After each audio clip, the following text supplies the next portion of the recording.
Hi everyone, so this video is for GarageBand users, and it's our first look at actually manipulating or constructing our own melodies now that we've had a bit of a talk about what melodies mean. For this first week on Melody, we're going to be looking at using audio samples, and then next week we're going to look at MIDI programming and software instruments. But yes, just like with rhythm and percussion, you'll be able to construct melodies for your assessment in either of those two ways.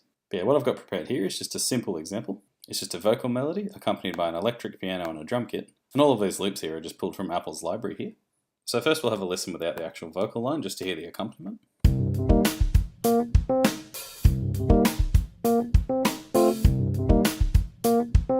And as we can see, that just loops in the background. And as a first thing to note, I would encourage that when you're experimenting with melody, you always have something to hear it over the top of. So as we discussed in the last video, the melody is the focus of the section of music that you're hearing, but so much of a melody's identity is also defined by what's accompanying it. Anything from the emotion felt to a complete change of style. So as a starting point for your first experiments, I'd very much encourage just dragging in some simple loops of other accompaniment instruments, so at least something like a drum beat and then another pitch layer like these piano chords, just so you can hear the melody in context. So now I'll turn on that melody and we'll have a listen. Again, it's just one loop that I've dragged in from the Apple library.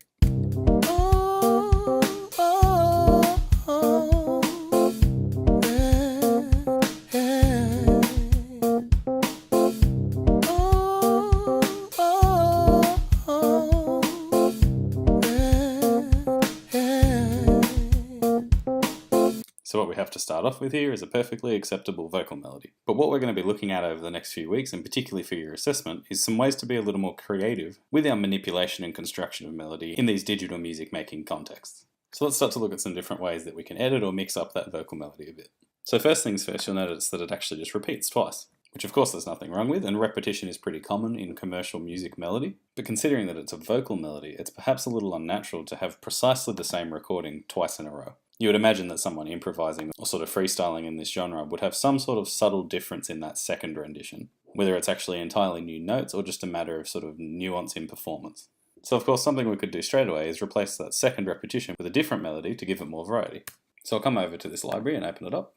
As you can see here, I've already narrowed down the library just to vocals. Unfortunately, if you're using GarageBand, there's actually quite an extensive collection of just in-house loops, many of which are actually marked melody, as you can see here. But just so that you're aware, we can actually also go into descriptors and sort by melodic to narrow down the search even further. But we'll come back to vocals and then we'll audition some of these.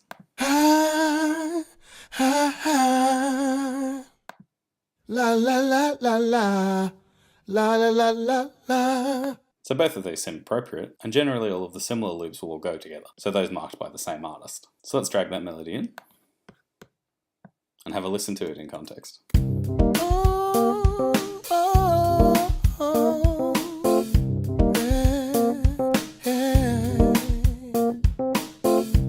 La la la la la, la la la la la, la la la la la, la la. Great, so now we have a little bit of variety in the melody, and that's more of a sort of phrase or contour over time.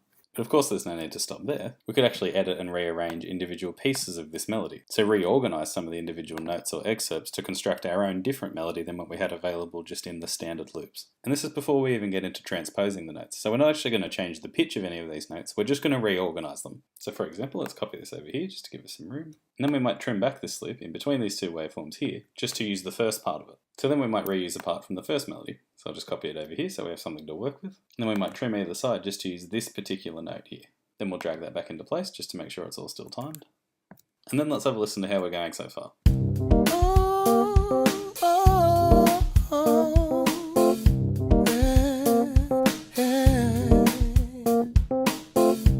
La la la la la. Great, so we might like what we've done so far in these first two bars, but then we might want to change the ending too. So we'll drag this back out of the way, and then see if we can rearrange fragments of this second loop to construct a different ending.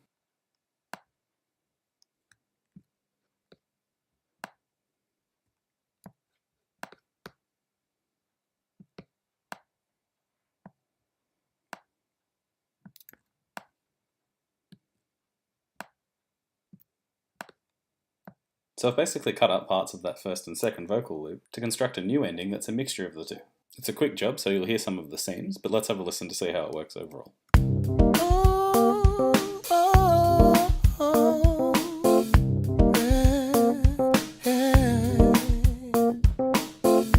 La la la la la.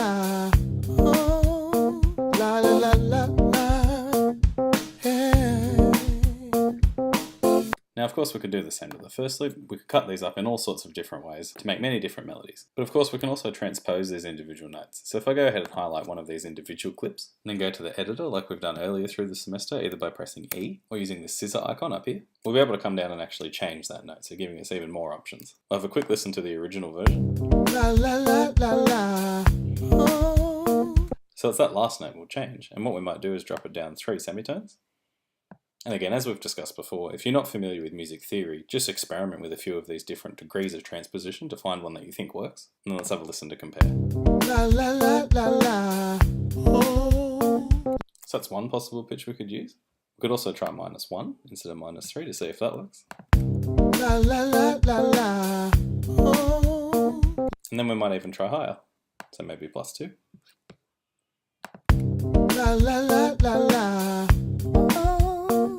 And of course, if any of those notes don't match what you're going for or start to clash with the rest of the music, then you can experiment with other degrees of transposition or maybe with different loops entirely. So before we move on to have a quick look at instrumental melodies, it should be noted that when we transpose vocals, the discrepancies are much more noticeable. So we can fairly easily transpose a note on a bass guitar up and down without noticing too much of a difference or too much of a warped sound, as long as it's within reason. But as soon as we're working with the human voice, which we're all intimately familiar with and to an extent judgmental of, it becomes much easier to detect the artifacts of transposition, even if we only go up by a semitone or two. You start to kind of notice an unnatural sound, and I'll just demonstrate that with a melody fragment on its own.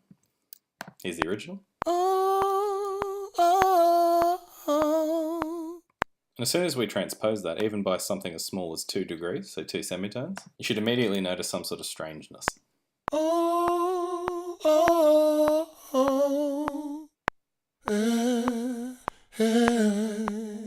In short, it already sounds substantially less human. So yeah, that's just one thing to note with vocals. It's much harder to transpose authentically, and it's actually usually better to go and find individual notes of the pitch you're looking for and edit them into different scenarios. So rearranging little components of the melody.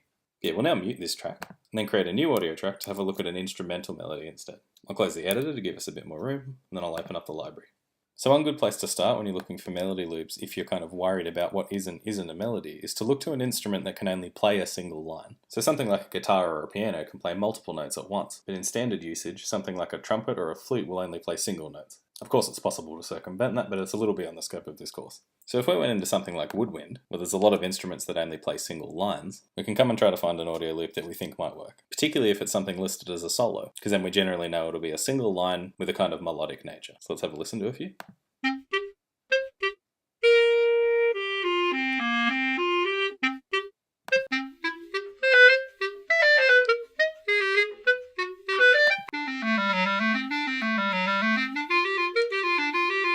So let's just for now try that first one, see how it goes.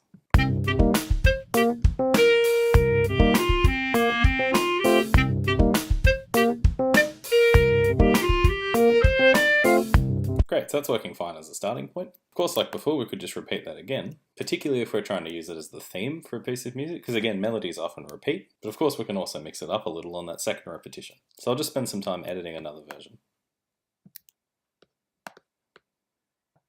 So I've skipped over that to save a bit of time, but all I've essentially done is rearrange the individual notes in just this first clip. So I've taken these 4 little hits that you see here, and then actually repeated them, and then I've replaced one of those notes with a different pitch, the pitch used here, instead of the one earlier. Beyond that, I've just chopped and changed different parts of this melody to occur in different places. So again, all of the material in this second version is all contained in this first one, just rearranged. Let's listen to them all together.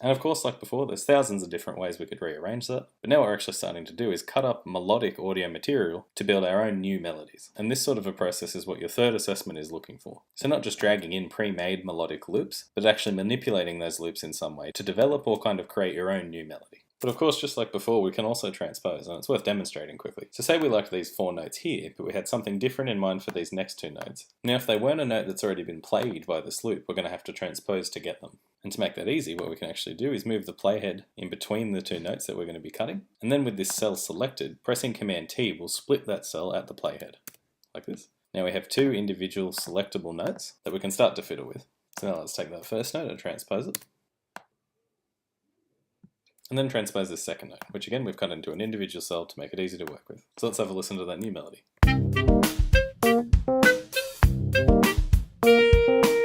Of course, we could try other different degrees of transposition. So let's try another 2 down for each. And then have a listen.